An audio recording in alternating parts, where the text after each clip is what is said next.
प्रिय राधे राधे दोस्तों, आज मैं फिर आपके लिए एक राधा और कृष्ण की कहानी लेकर के आई हूँ, जिसका शीर्षक है जब राधा जी ने श्री कृष्ण को दी ये चुनौती। भगवान ने कहा, तुम भूल कर रही हो राधा। जब भक्त को अपने भगवान के सिवाय और कुछ नहीं दिखाई देता, जब उसे अपने भगवान से इतना प्रेम हो जाता है कि उसे अपना भी भान नहीं रहता कि वो कौन है, तब वह अपने असली स्वरूप को ही भूल जाता है। ऐसा ही एक बार राधा जी के साथ भी हुआ। एक प्रचलित कथा के अनुसार एक बार श्री राधा जी ने भगवान श्री कृष्ण से कहा, कोई भी गोपी तुम्हें मेरे समान प्रेम नहीं कर सकती। भगवान समझ गए राधा जी को उनके प्रेम में अपने वास्तविक स्वरूप को ही भूल गई हैं। श्री कृष्ण जी ने राधा जी से कहा कि सभी गोपियाँ मुझे तुम्हारे समान ही प्रेम करती हैं। ये सुनकर राधा जी को क्रोध आ गया। उन्होंने श्री कृष्ण को चुनौती दे डाली। उन्होंने कृष्ण जी के चारों तरफ एक रेखा खींचकर कहा, तुम मुरली बजाओ और मुरली की आवाज़ सुनकर जो भी गोपी तुम्हें मेरे समान प्रेम करती होगी, केवल वही इस रेखा के अंदर आ सकेगी, नहीं तो इस रेखा को छूते ही वो भस्म हो जाएगी। श्री कृष्ण जी ने कहा, ठीक है। उन्होंने मुरली बजाना शुरू किया। उनके मुरली बजाते ही सभी गोपियाँ अपना अपना सब काम छोड़कर उनकी तरफ खिंची चली आने लगीं। सभी गोपियाँ उस रेखा के पास पहुँचीं। श्री राधिका जी ने देखा कि सभी गोपियाँ उस रेखा के अंदर आ गईं और किसी को भी कुछ नहीं हुआ। सभी गोपियाँ भगवान को प्रेम से एकटक देख रही थीं। उन्हें अपने शरीर की सुध बुध ही नहीं थी। ये देख कर के राधा जी ने भगवान श्री कृष्ण के चरणों में बैठ गईं और रोने लगीं। राधा जी ने कहा, भगवान मुझे क्षमा कर दो, मैंने तुम पर केवल अपना ही अधिकार समझा। ये देखकर भगवान कृष्ण ने उन्हें समझाया, हे राधे, तुम फिर भूल कर रही हो। तुम अपने वास्तविक रूप को पहचानो कि तुम कौन हो। जरा इन गोपियों की तरफ ध्यान से देखो, ये सब कौन है। तब राधा जी ने देखा कि सभी गोपियों में उन्हीं का रूप है। तब श्री कृष्ण राधा जी से कहते हैं, मैंने बिल्कुल सही कहा था कि सभी गोपियाँ मुझे तुम्हारे समान ही प्रेम करती हैं। ऐसा इसलिए क्योंकि गोपियाँ भी तुम ही हो। इस धरती पर इतने रूपों में आई हो तुम।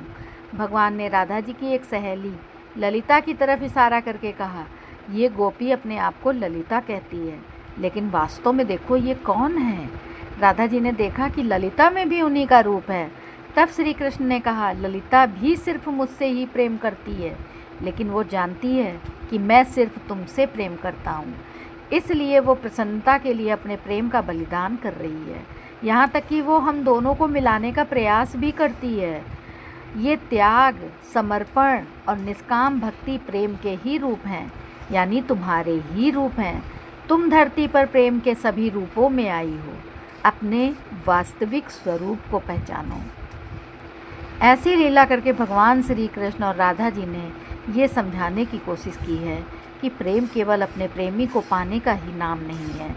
प्रेम में त्याग, समर्पण और निष्काम भक्ति शामिल है। प्रेम में कोई उम्मीद नहीं होती, चाहे वो मिले या ना मिले। और जहाँ उम्मीद होती है तो वो प्रेम नहीं, मोह बन जाता है। प्रेम कभी अपनी बड़ाई नहीं करता, वो अहंकार से रहित होता है। प्रेम का स्वभाव ही है अपने प्रेमी की प्रसन्नता में ही प्रसन्न रहना। प्रेम में ना कोई स्वार्थ, ना कोई उम्मीद और ना कोई परिस्थिति, बस रहता है तो एकमात्र प्रेम। तब ऐसे में शरीर भले ही दो हों, पर आत्मा एक ही हो जाती है। और यही गुण है राधा कृष्ण के प्रेम में। राधा कृष्ण को समझ पाना अत्यंत कठिन है। राधा जी ने अपने एक रूप में भगवान की हृदय स्वामिनी बनकर उन्हीं के साथ रहती हैं, तो दूसरे ही रूप में अपने प्रेम का बलिदान भी कर रही हैं। श्री राधा जी के हृदय में केवल भगवान कृष्ण का ही वास है। वे एक क्षण के लिए उनसे अलग नहीं होती, लेकिन जब बात संसार और मानव जाति के कल्याण की आती है तो वो श्री कृष्ण को अपने से दूर जाने को भी स्वीकार कर लेती हैं। लेकिन वो श्री कृष्ण के साथ ही रहती हैं, क्योंकि राधा जी ही श्री कृष्ण की आत्मा है। जब उद्धव जी को अपनी भक्ति का अहंकार हुआ तो भगवान श्री कृष्ण ने उनका अहंकार दूर करने के लिए उन्हें गोपियों और राधा जी के पास ही भेजा। राधा जी के दर्शन से उद्धव का उद्धार हो गया। वो प्रेम और भक्ति की सही परिभाषा को जान पाए। राधा वो नाम है जिससे प्रेम परिभाषित होता है, जिससे श्री कृष्ण को पाया जा सकता है, जिससे भगवान की कृपा को पाया जा सकता है। राधा के बिना कृष्ण अधूरे हैं और इसीलिए तो कृष्ण से पहले राधा का नाम लिया जाता है। श्री कृष्ण में श्री शब्द राधा रानी के लिए ही प्रयुक्त हुआ है। राधे राधे रटते ही मनुष्य का कल्याण हो जाता है, क्योंकि प्रेम के माध्यम से ही परमात्मा को पाया जा सकता है। प्रेम और भक्ति ही है जिसके आगे भगवान भी हार जाते हैं।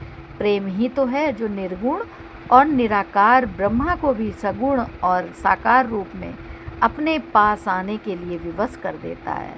यानी प्रेम और भक्त ही जगत का सार हैं। राधे राधे दोस्तों, ये आज की कहानी आपको कैसी लगी हमें कमेंट करके अवश्य बताएं। दोस्तों, आप लोग मेरी कहानियाँ सुन लेते हैं लेकिन सब्सक्राइब नहीं करते हैं, लाइक भी नहीं करते हैं और कमेंट भी नहीं करते हैं। प्लीज़ आप लोग हमें सपोर्ट करिए, लाइक करिए और हमारे चैनल को सब्सक्राइब करिए। धन्यवाद दोस्तों।